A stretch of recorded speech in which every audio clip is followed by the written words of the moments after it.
Haryana tennis క్రీడాకారిణి రాధికా యాదవ్ హత్య కేసులో పలు కీలకమైన విషయాలు వెలుగులోకి వచ్చాయి.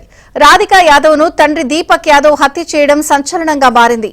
కాగా ఈ ఘటనకు కొన్ని రోజుల ముందే దీపక్ ఆత్మహత్య చేసుకోవడానికి ప్రయత్నించినట్లు విచారణలో వెల్లడైంది.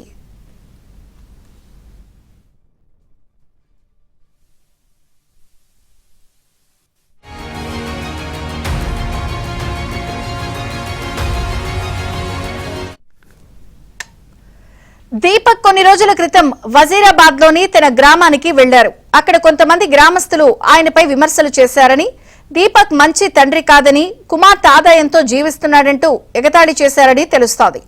అంతేకాక రాధికను కంట్రోల్లో పెట్టుకోలేకపోతున్నావు అంటూ ఆయన గ్రామస్తులు విమర్శించినట్లు కూడా సమాచారం.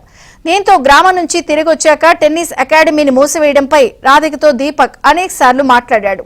అయితే అందుకు ఆమె నిరాకరించింది. 2 కోట్లు ఖర్చు చేసి నేర్చుకున్న కెరీర్ ను వదులుకోమని చెప్పడం సమంజసం కాదని వాదించింది.